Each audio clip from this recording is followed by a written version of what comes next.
Night, June 6, 1944. The skies above Normandy trembled with the sound of engines, not bombers, but C-47 Skytrains, flying low and heavy under the weight of men and destiny.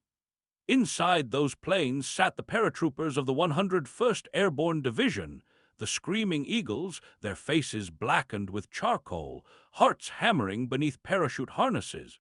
The mission was clear and suicidal: drop miles behind German lines, seize causeways, and block enemy reinforcements from reaching the beaches where the invasion would soon begin. For the German troops waiting in the hedgerows of occupied France, it was unthinkable. The Americans would never dare land elite infantry in the dark, scattered over miles of enemy-held countryside. It defied every rule of war. But the men of the 101st weren't following rules, they were rewriting them. At precisely 100 hours, the first aircraft crossed the Carentan Peninsula. Flak erupted from the ground, orange blossoms of anti-aircraft fire clawing into the night. Pilots swerved, men shouted, and green jump lights flickered in the chaos. Paratroopers tumbled into the darkness, their canopies snapping open over enemy lines. In minutes, Normandy's night sky glittered with thousands of silk domes drifting silently into a battlefield the Germans didn't even know existed yet. What followed was confusion on an industrial scale. Some troopers landed 20 miles off target. Others found themselves alone in flooded marshes, clinging to hedges or trapped in trees. Platoons that trained together for months were scattered across the countryside. Radios failed. Maps were useless in the darkness. Yet instead of collapse, the chaos turned into something else: initiative. Every man became his own commander. German soldiers, hearing the rustle of parachutes and distant gunfire, thought they were under attack by entire divisions. They fired blindly into the dark, convinced the Allies had launched an airborne army. In truth, it was small groups, sometimes just 5 or 6 Americans, striking at roadblocks, cutting telephone lines, blowing bridges, and ambushing convoys. The Germans couldn't comprehend how so few men could cause such disruption. By dawn, confusion had turned to disbelief. German officers reported firefights in every direction, villages changing hands by the hour, and bridges they thought secure suddenly demolished. One officer in Carentan wrote in his log, "We are surrounded by ghosts. Every hedgerow hides an American." He wasn't wrong. The 101st had achieved what no one thought possible: complete paralysis of the German rear. Roads to the beaches were cut, communications collapsed, and reinforcements were trapped in their own defenses. When the first Allied landing craft touched sand at Utah Beach that morning, the Germans were still trying to figure out where the attack had even come from. The screaming eagles hadn't just landed behind enemy lines, they'd landed inside the enemy's mind. And in that darkness, every footstep they took rewrote the logic of modern warfare. At first light, Normandy was a patchwork of chaos: flooded fields glistening under mist, wrecked gliders smoldering in orchards, and the distant rumble of naval guns echoing from the coast. The 101st Airborne, scattered across 20 miles of bocage, was not a division anymore. It was 1,000 isolated fights for survival. But what the Germans mistook for disorder was, in truth, the birth of something terrifying: decentralized American initiative. Lieutenant Dick Winters, commanding Easy Company of the 506th Parachute Infantry, landed near Sainte-Marie-du-Mont with barely a dozen men. His radio was lost, his map ruined, and most of his platoon missing.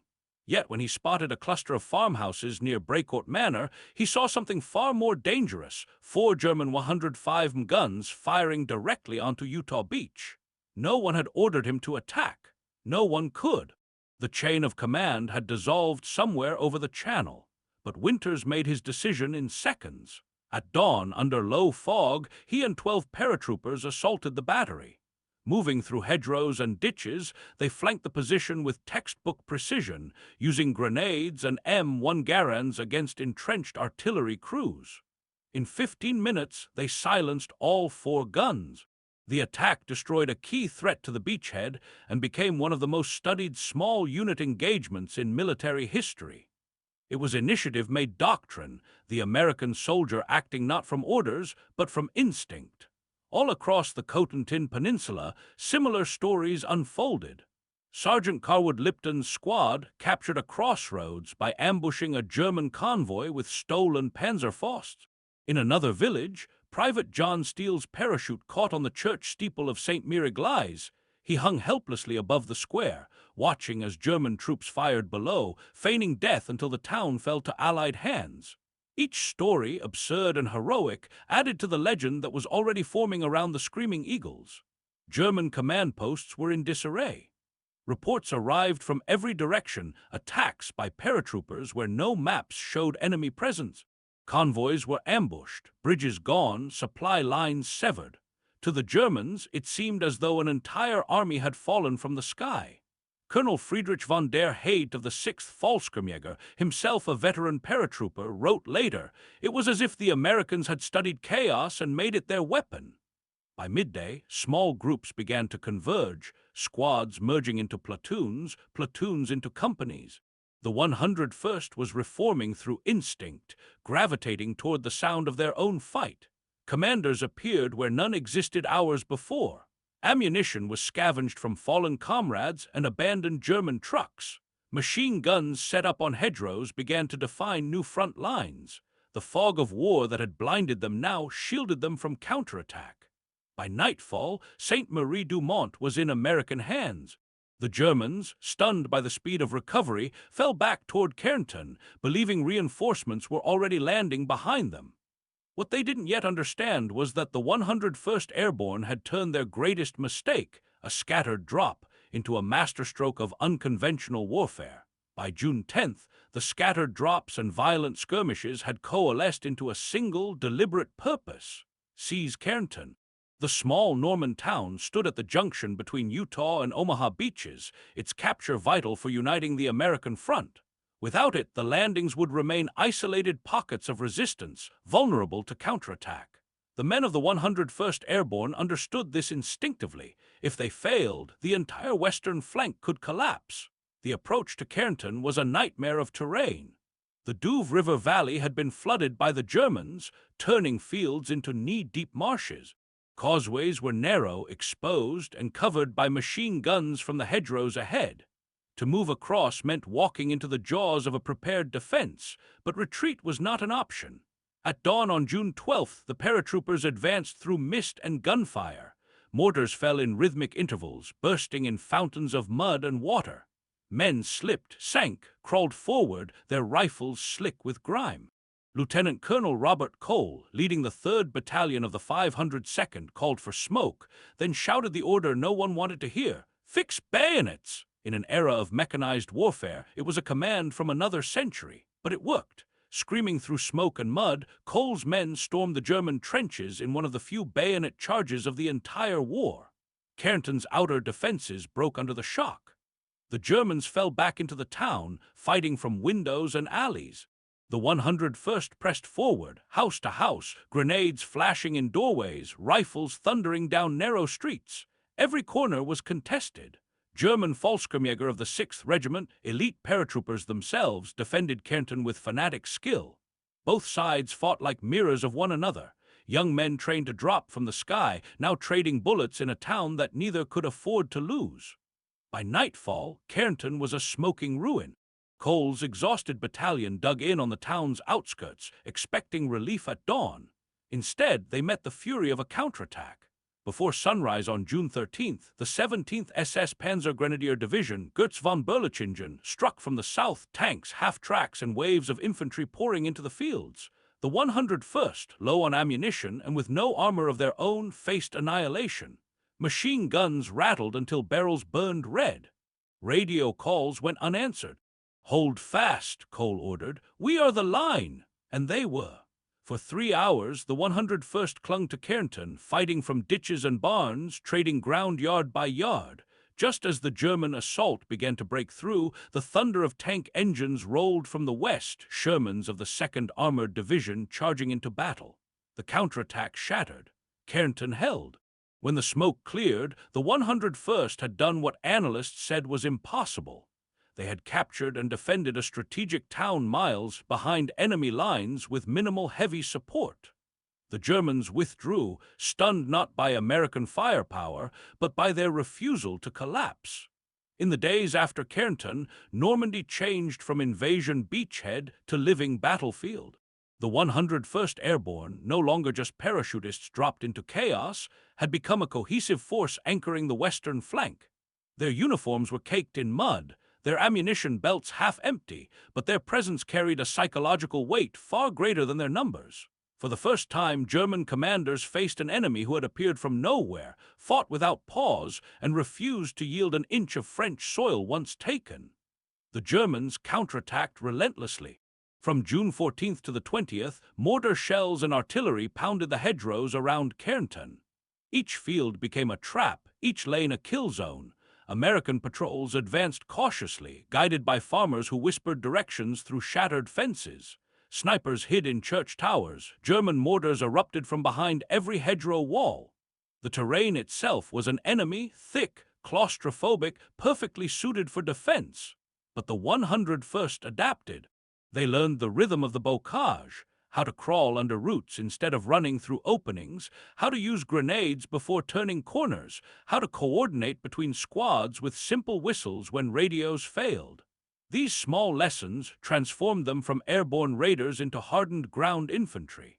Their tactics evolved faster than the enemy could adjust. Intelligence intercepts showed German frustration rising. Reports from the 6th Fallschirmjäger Regiment described the Americans as tactically unpredictable, moving without pattern, appearing in places previously shelled minutes earlier. For Wehrmacht commanders, it was a nightmare: soldiers who broke doctrine, who refused to fight the right way. To the Germans, discipline meant order. To the Americans, discipline meant outcome.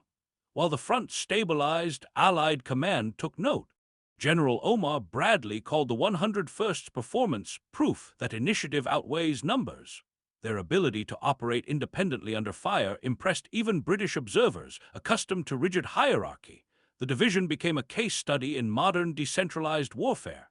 At night, the paratroopers dug foxholes under artillery flashes that painted the sky orange. Rain mixed with the smoke of burning barns. They were far from home, but already legends. French civilians crept from hiding to bring them wine, bread, and tears of gratitude. In towns freed by the 101st, children painted eagles on walls. To them, these soldiers were not just liberators, they were proof that the nightmare of occupation was ending. German morale, once confident in fortified lines and experienced divisions, began to fracture. Soldiers whispered that fighting the 101st was fighting ghosts, men who dropped from the sky, vanished into hedgerows, and reappeared behind you. The myth of the screaming eagles was taking hold, not through propaganda, but through lived terror. By late June, the 101st had secured its objectives, linking Utah and Omaha into a single front. The beaches were won, the Allied line unbroken. What began as a scattered drop had become a bridge between two invasions, the connective tissue of victory. By late summer 1944, the thunder of battle in Normandy had rolled eastward. The 101st Airborne, after 33 days of continuous fighting, was pulled from the line, a division of ghosts in tattered uniforms. They had lost nearly 1,000 men killed, 3,000 wounded, and countless others to exhaustion. Yet their spirit remained unbroken. In the fields of Normandy, they had proven that airborne infantry could hold ground as fiercely as they could seize it. When the order came to return to England for refit, few cheered. They knew it was only a pause, not an ending. While engineers repaired roads and medics counted survivors, Allied high command looked north. Operation Market Garden, a daring plan by Field Marshal Montgomery, aimed to end the war by Christmas. The concept was as audacious as the D-Day drops. 3 airborne divisions, including the 101st, would land deep behind German lines in Holland, seizing bridges that armored columns could use to cross the Rhine into Germany. Success would split the Reich in two. Failure would strand thousands in enemy territory. For the men of the 101st, it was familiar ground, danger disguised as opportunity. On September 17, 1944, they climbed once more into C-47s, engines droning across the English countryside. Beneath them, clouds rolled like smoke over the Channel. Each man carried the memory of Normandy in his pack, the faces of the lost, the lessons of hedgerow war. When the green light flashed, they stepped into history again. The drop zones near Eindhoven, Sun, and Veghel were bathed in sunlight, a stark contrast to the dark chaos of D-Day. Dutch civilians waved from rooftops as paratroopers descended, thinking liberation had come overnight, but the war had grown meaner. German units were no longer confused conscripts. They were veterans of retreat, fighting with the desperation of men who had nowhere left to go. The 101st's objectives were clear: secure the bridges across the Wilhelmina Canal and hold the corridor open for the British XXX Corps advancing from the south. The first days went well, bridges captured, towns liberated, and locals cheering in the streets. But the further north they pushed, the more resistance hardened. German armored units regrouped faster than Allied intelligence predicted. Columns of tanks appeared where none were supposed to exist. Cut off and outnumbered, the Screaming Eagles fought from cellars and churchyards, buying time with blood. Roads nicknamed Hell's Highway became shooting galleries. Every convoy that tried to pass faced artillery fire from both sides of the narrow corridor. The 101st turned each village into a fortress, refusing to yield even as ammunition ran low and rain turned foxholes into swamps. Operation Market Garden ultimately fell short of its grand ambition, but not because the 101st failed. They had done everything asked, seized bridges, held the corridor, and kept the dream alive long enough for the rest of the army to escape disaster. Once again they had dropped behind enemy lines, surrounded and cut off, and once again they endured. Winter came to Europe like a punishment. By December 1944, the war that was supposed to be ending had turned bitter again. Snow buried the forests of the Ardennes, and the men of the 101st Airborne found themselves resting in France when the impossible happened. The German army launched one final counteroffensive.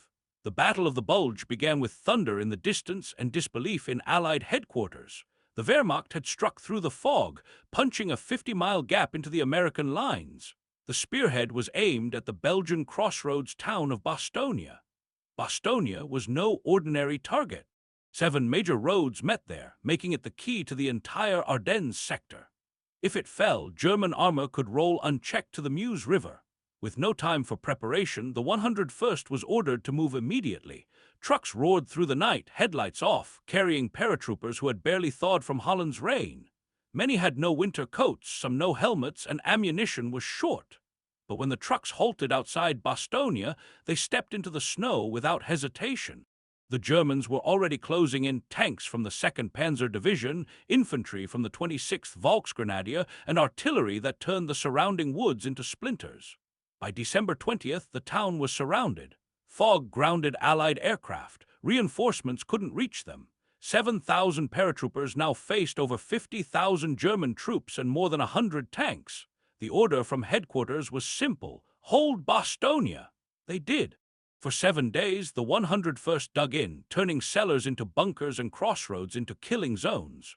Medical supplies ran out. Wounded men were wrapped in blankets and laid in frozen barns. Food dwindled to a few rations a day. Artillery shells burst around the clock, shaking the ground until even veterans stopped flinching. Yet morale never broke.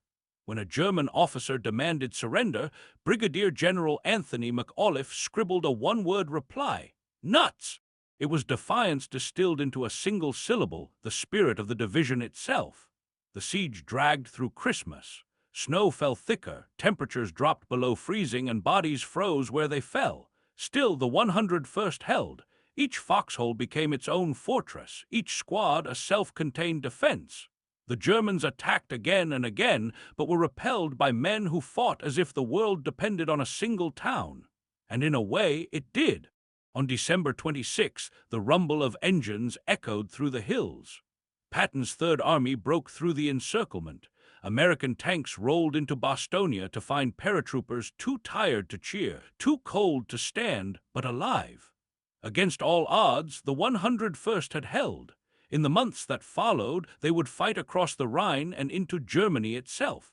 Yet Bastogne became their legend, the place where the 101st Airborne proved that courage could be colder than winter and harder than steel. When the guns finally fell silent in May 1945, German soldiers who once doubted their resolve spoke of the Screaming Eagles with respect, even awe. They had landed behind enemy lines again and again, in darkness, in rain, in snow, and every time they won. The 101st Airborne didn't just survive the war. They defined it.